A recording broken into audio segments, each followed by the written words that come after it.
வணக்கம். நாங்கள் சிறு பிள்ளைகளாக இருந்த காலத்திலிருந்து நம்மிடம் பல கேள்விகள் எழுந்துள்ளன.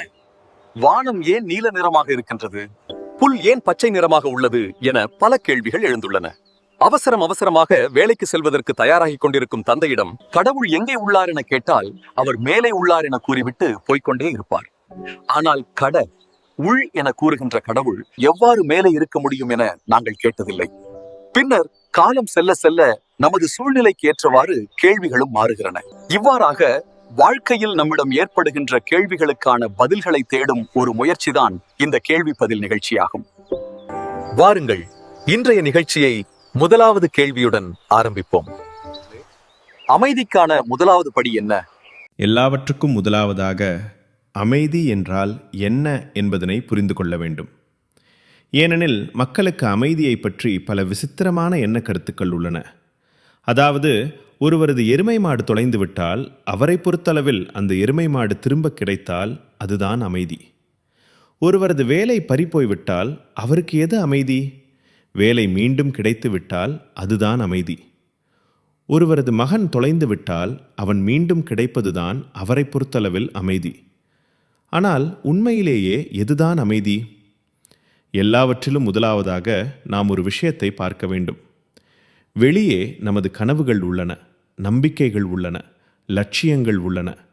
ஆனால் நம் உள்ளே பார்த்தோம் என்றால் நம் எல்லோரின் உள்ளேயும் ஒரு அமைதி ஏற்கனவே உள்ளது. அந்த அமைதி, நம் உள்ளே ஏற்கனவே உள்ள அமைதி நமக்கு கிட்டாதவரை, அதனை நாம் நமது வாழ்விலே உணராதவரை, வெளியே நாம் எவ்வாறுதான் நிலைமைகளை, சூழலை உருவாக்கியிருந்தாலும் சரி, நமது வாழ்வில் அமைதியை நாம் ஏற்படுத்த முடியாது என நான் நம்புகிறேன். இது மிகவும் பெரிய விஷயமாகும். ஒரு அமைதி நம் உள்ளே ஏற்கனவே உள்ளது. இது எப்படி என்றால், ஒரு பானையின் உள்ளே பால் உள்ளது. நமக்கு அந்த பால் தேவை என்றால் நாம் என்ன செய்ய வேண்டும்? நாம் அந்த பானையின் மூடியை எடுத்துவிட்டு பானையின் உள்ளே உள்ள பாலை குடிக்க வேண்டும். ஏனெனில் பால் பானையின் உள்ளே உள்ளது. அதேபோல நாம் யார் என்பதனை நாங்கள் அறிந்து கொள்ள வேண்டும். நாம் எவ்வாறு நம் உள்ளே செல்வது? நமது வாழ்க்கை என்றால் என்ன என்பதனை அறிந்து கொள்ள வேண்டும். இது ஒரு மிகப்பெரிய கேள்வியாகும். விஷயம் என்னவென்றால், நாம் பிறந்த பொழுது ஒரு சுவரின் ஊடாக உள்ளே வந்தோம். மற்றைய சுவரின் ஊடாக நாங்கள் செல்லும் பொழுது நாங்கள் போய்விடுவோம். நாம் மீண்டும் வருவோமா இல்லையா என மக்களுக்கு பலவிதமான மத நம்பிக்கை சார்ந்த எண்ண கருத்துக்கள் உள்ளன. ஆனால் எனக்கு ஒரு விஷயம் தெரியும். நமது வாழ்வில் இந்த இரண்டு சுவர்களும் மிகவும் முக்கியத்துவம் வாய்ந்தவை. இந்த இரண்டு சுவர்களின் இடையில் நாங்கள் என்ன செய்கிறோம் என்பது நம்மை பொறுத்தது. பிறப்பு எனும் சுவரின் ஊடாக வந்தது நமது கையில் இருக்கவில்லை. அதையிட்டு நம்மாலே ஒன்றுமே செய்ய முடியாது. பின்னர் அந்த நாள் வரும்பொழுது, மற்றைய சுவரின் ஊடாக நாம் செல்ல வேண்டிய நேரம் வரும்பொழுது, அதனையிட்டு நம்மாலே ஒன்றுமே செய்ய முடியாது. ஆனால் இந்த சுவர்களின் இடையிலே உள்ள நேரம், அதனையிட்டு நம்மால் ஏதாவது செய்ய முடியும். அங்கேதான் நமது கவனம் இருக்க வேண்டும். நாம் நமது வாழ்வை எவ்வாறு அழகுபடுத்த முடியும், மேன்மைப்படுத்த முடியும் என பார்க்க வேண்டும். நாம் வெளியே தேடுகின்ற அந்த அழகு ஏற்கனவே நம் உள்ளே உள்ளது. அமைதியை பற்றி சிந்திப்பது ஏன் அவசியம்? பாருங்கள், இது மிகவும் நல்ல கேள்வி. யாராவது ஒருவர் எனது வீட்டிற்கு வருகின்றார் என வைத்துக்கொள்வோம். நான் அவருக்கு ஒரு கிளாஸ் தண்ணீர் கொடுக்கின்றேன். இதனை குடியுங்கள் என்று கொடுக்கின்றேன். அப்பொழுது அவர், ஏன் எனக்கு தண்ணீர் தருகிறீர்கள் என கேட்கலாம். ஆனால் அதே மனிதன் தாகமாக இருந்தால், நான் அந்த தண்ணீர் நிரம்பிய கிளாஸை அவரை நோக்கி காட்டும் பொழுது அவர் அந்த தண்ணீரை வாங்கி குடிப்பார். அப்பொழுது அவர், இது ஏன் அவசியம் என கேட்க மாட்டார். எனவே நாம் நமது வாழ்விலே அமைதிக்கான தாகத்தை உணராதவரை இந்த கேள்விக்கு விடை கொடுப்பது மிகவும் கடினம். அந்த கேள்வி, எனக்கு தாகம் இல்லை, எனவேதான் நான் இந்த கேள்வியை கேட்கிறேன் என சொல்கிறது. ஆனால் உண்மையிலே அந்த அமைதிக்கான தாகத்தை உணரத் தொடங்கும் பொழுது மக்கள் இது ஏன் அவசியம் என்ற கேள்வியை கேட்க மாட்டார்கள். பாருங்கள், நீங்கள் ஒரு சுவரின் ஊடாக வந்தீர்கள். மற்றைய சுவர் வரை நீங்கள் செல்ல வேண்டும். இந்த இரண்டுக்கும் இடையில் நீங்கள் என்ன செய்ய போகிறீர்கள்? நீங்கள் வெற்றியடைவதற்கு முயற்சி செய்கிறீர்கள் என்றால், நீங்கள் அடையும் வெற்றி இந்த இரண்டு சுவர்களுக்கும் இடையிலேயே இருந்துவிடும். நீங்கள் எவ்வளவுதான் செல்வத்தை சம்பாதித்தாலும் அவை இங்கேதான் இருந்துவிடும். அது ஒருவருடனும் போகப் போவதில்லை. இந்த உலகத்தில் உருவாக்கப்பட்ட எல்லா செல்வங்களும், எல்லா தங்கங்களும், வைரங்களும் இப்பொழுதும் இங்கேதான் உள்ளன. உங்களுக்கு இது பற்றி ஏதாவது சந்தேகம் இருந்தால், எப்பொழுதாவது எகிப்துக்கு செல்லக்கூடிய சந்தர்ப்பம் கிடைத்தால் அங்கு சென்று பிரமிட்டுக்களை பாருங்கள். அந்த பிரமிட்டுகளில் சக்கரவர்த்திகளை புதைத்த பொழுது அவர்களுக்கு அடுத்த பிறப்பில் பயன்படுத்த தேவைப்படும் என கூறி பல பொருட்கள் எல்லாம் புதைத்து வைக்கப்பட்டன. ஆனால் அடுத்த பிறப்பு ஏற்பட்டதோ இல்லையோ தெரியாது. ஆனால் அந்த புதைத்து வைத்த பொருட்கள் எல்லாம் இப்பொழுதும் எகிப்தில் உள்ளன. எனவே நாம் என்னதான் முயற்சி செய்தாலும் அதனாலே என்ன நடைபெறப் போகின்றது என நாம் பார்ப்பதில்லை. நாங்கள் போகத்தான் வேண்டும். ஆனால் ஒரு விஷயம் உள்ளது, நாம் நம்முடன் ஆனந்தத்தை எடுத்துச் செல்ல முடியும். இதற்கு நான் ஒரு உதாரணம் தருகிறேன். நீங்கள் ஒருவரது வீட்டிற்கு விருந்துக்கு செல்கிறீர்கள். உங்களை நன்றாக வரவேற்றார்கள். எல்லாமே நன்றாக இருந்தது. விருந்து உண்டீர்கள். அப்பொழுது உங்களது வயிற்றினுள்ளே உணவு இருந்தது. ஆனால் அது அதிக காலம் இருக்கப் போவதில்லை. ஆனால் அந்த நினைவு, அந்த இரவு சாப்பாட்டினாலே உங்களுக்கு கிடைத்த அந்த மகிழ்ச்சி, அதனை நீங்கள் பல வருடக்கணக்காக நினைவில் வைத்துக் கொள்வீர்கள். அதேபோல இந்த வாழ்விலே உண்மையான ஆனந்தத்தை அனுபவித்தால் அது உங்களுடன் இருக்கும். மற்றைய இந்த சின்ன சின்ன விஷயங்கள் எல்லாம் இருக்கப் போவதில்லை. எனவே இதனை நீங்கள் உங்களுடன் எடுத்துச் செல்ல முடியும். உங்களது உள்ளம் எனும் கோப்பை முற்றாக நிரம்பியிருந்தால், அது நிரம்பியதால் கிடைக்கும் திருப்தி, அதனை நீங்கள் உங்களுடன் எடுத்துச் செல்ல முடியும். அதற்கு ஏதாவது ஏற்பாடுகள் செய்ய வேண்டும். அந்த தாகத்தை உணர்ந்து கொண்டால் அந்த அமைதியை உணர்வது ஏன் அவசியம்? அந்த முழுமையை உணர்வது ஏன் அவசியம்? தனது வாழ்வின் ஆனந்தத்தை உணர்வது ஏன் அவசியம் என்பதனை நாம் அறிந்து கொள்ள முடியும்.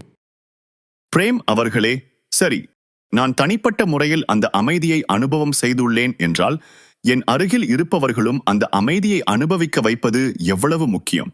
அவர்கள் இந்த அமைதியை அனுபவிப்பதற்கு நான் என்ன செய்ய முடியும்? பாருங்கள், ஒரு புறம் இந்த உலகம் உள்ளது, ஒரு புறம் நீங்கள் இருக்கின்றீர்கள். உங்களுக்கு நடக்கின்ற விஷயங்கள் எல்லாம் உலகத்துக்கு நடப்பதில்லை. உலகத்துக்கு நடக்கின்ற விஷயங்கள் எல்லாம் உங்களுக்கு நடப்பதில்லை. அப்படி நடக்கும் என்றால் இந்த உலகத்திலே எத்தனையோ பேர் கோடீஸ்வரராக ஆகியிருப்பார்கள். எத்தனையோ பேர் உணவுக்கு வழியில்லாதவர்களாக ஆகியிருப்பார்கள். உங்களது பக்கத்து வீட்டுக்காரனுக்கு நடப்பது உங்களுக்கு நடப்பதில்லை. உங்களுக்கு நடப்பது எல்லாம் பக்கத்து வீட்டுக்காரருக்கு நடப்பதில்லை. இதிலே நல்லதும் உள்ளது, கெட்டதும் உள்ளது. பக்கத்து வீட்டுக்காரரது எருமை தொலைந்து விட்டால் உங்களது எருமை தொலைந்து விட்டது என்ற அர்த்தம் அல்ல. இதிலே நல்லது கெட்டதும் உள்ளது. ஆனால் உங்களது உலகத்திலே என்ன நடைபெறுகின்றது என்பதுதான் மிகப்பெரிய விஷயம். வெளி உலகத்திலே விஷயங்கள் நடைபெற்று கொண்டுதான் இருக்கின்றன. அவை தொடர்ந்து நடைபெற்று கொண்டுதான் இருக்கின்றன. அதிலே மக்கள் பணக்காரர்களாகவும் மாறுகிறார்கள், ஏழைகளாகவும் மாறுகிறார்கள். இது லட்சக்கணக்கான வருடங்களாக நடைபெற்று வருகின்றது. ஆனாலும் உங்களது உலகிலே என்ன நடைபெறுகின்றது? உங்களது வாழ்வில் குழப்பங்கள் உள்ளனவா? அல்லது உங்களது வாழ்வில் அமைதி உள்ளதா? எல்லாவற்றிலும் மிகப்பெரிய கேள்வி அதுதான். வெளியே என்ன நடைபெறுகின்றது? வெளியே என்ன நடைபெறுகின்றது என மக்கள் கேட்கிறார்கள், இல்லையா? பாருங்கள், வெளியே எங்கு பார்த்தாலும் நுளம்புகள் உள்ளன. ஆனால் உங்களது அறையின் உள்ளே நுளம்புகள் இல்லை. அப்பொழுது உங்களுக்கு மகிழ்ச்சியாக இருக்கும். பரவாயில்லை, வெளியே நுளம்புகள் உள்ளன. குறைந்தபட்சம் என் அறையின் உள்ளே இல்லை, நான் என் அறையில் உள்ளேன் என மகிழ்ச்சியாக இருக்கும். இதற்கு எதிர்மாறாக இருந்தால், வெளியே நுளம்புகள் இல்லை, எல்லா நுளம்புகளும் உங்களது அறையின் உள்ளே இருந்தால் நீங்கள் துன்பப்படுவீர்கள். அப்பொழுது உங்கள் அறையின் உள்ளே மட்டும்தானே நுளம்புகள் உள்ளன, வெளியே நுளம்புகள் இல்லையே, ஏன் துன்பப்படுகிறீர்கள் என கூற முடியாது. ஏனெனில் உங்கள் அறையின் உள்ளே உள்ள நுளம்புகளால் நீங்கள் தொல்லையடைவீர்கள். நீங்கள் அதனாலே பாதிக்கப்பட்டால் வெளியே என்னதான் நடந்து கொண்டிருந்தாலும் சரி, அதனாலே உங்களுக்கு ஒரு தீர்வும் கிடைக்காது. எனவே உங்களது உலகத்திலே என்ன நடைபெறுகின்றது? உங்களது உலகத்திலே அமைதி உள்ளதா? அல்லது உங்களது உலகத்திலும் அரசியல் மற்றும் எல்லா விஷயங்களும் நடைபெறுகின்றனவா? நீங்களும் குழப்பத்திலே இருக்கிறீர்களா? நீங்களும் அரசியலில் தோல்வி அடைகிறீர்களா? அல்லது நீங்களும் அரசியலில் வெற்றி அடைகிறீர்களா? அல்லது உங்களின் உள்ளேயும் ஹர்த்தால் நடைபெறுகின்றதா? உங்கள் உள்ளேயும் மக்கள் பிரச்சனைகளை ஏற்படுத்துகிறார்களா? எனவே வெளியே நடைபெறுகின்ற விடயங்கள் உள்ளேயும் நடைபெறுகின்றனவா என பார்க்க வேண்டும். ஆனால் யாரும் உள்நோக்கி பார்ப்பதில்லை. எல்லோரும் வெளி விஷயங்களில்தான் ஈடுபட்டிருக்கின்றார்கள். வெளியே சூழ்நிலை சரியாக இருந்தால் உள்ளே சூழ்நிலை தானாகவே சரியாகிவிடும் என எண்ணுகிறார்கள். ஆனால் அது சாத்தியமில்லை. அது நிச்சயமாக சாத்தியமில்லை. சில மாதங்களுக்கு முன்னர் கலிஃபோர்னியாவில் தீப்பற்றியது பற்றி நீங்கள் பத்திரிகைகளில் படித்திருப்பீர்கள். அந்த தீப்பற்றிய இடத்திலே எனது வீடும் இருந்தது. எனது பக்கத்து வீட்டுக்காரரது வீடு எரிந்து விட்டது, முற்றாக எரிந்து விட்டது. பல அயல் வீட்டுக்காரர்களுடைய வீடுகள் எரிந்து விட்டன, ஆனால் எனது வீடு எரியவில்லை. அயல் வீட்டுக்காரர்களது வீடு எரிந்ததையிட்டு எனக்கு துக்கம் ஏற்பட்டது. என்னாலே இயலுமான அளவுக்கு உதவி செய்ய நான் முயற்சி செய்தேன். அத்துடன் எனது வீடு எரியவில்லை என்பதையிட்டு நான் நன்றி உள்ளவனாக இருந்தேன். அவரது வீடு எரிந்துவிட்டது, எனது வீடு எரியவில்லை. எனது வீடு ஏன் எரியவில்லை, அவரது வீடு ஏன் எரிந்தது என நாம் பெரிதாக யோசிக்கலாம். பலரும் அவ்வாறு யோசிப்பார்கள். சிலர் மத ரீதியாக யோசிப்பார்கள், சிலர் அரசியல் ரீதியாக யோசிப்பார்கள், வெவ்வேறு விதமாக யோசிப்பார்கள். தீ அங்கு வந்தபொழுது அது எனது வீட்டை எரிக்காது, மற்றவர்களது வீட்டை எரித்து விட்டது. அந்த வீடு எரிந்தவர்களுக்கு துன்பம் ஏற்படவில்லையா? நிச்சயம் துன்பம் ஏற்பட்டது.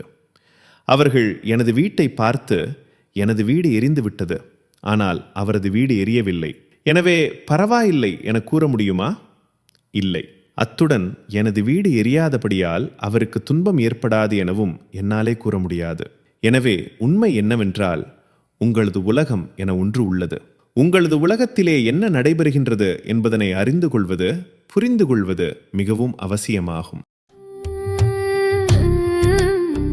இவை திரு பிரேம் ராவத் அவர்களது உரைகளிலிருந்து தேர்ந்தெடுக்கப்பட்டவை ஆகும். பிரேம் ராவத் மற்றும் அவர் வழங்கும் செய்தி பற்றி மேலும் அறிந்து கொள்ள www.premrawat.com எனும் இணையதளத்தை பார்வையிடவும்.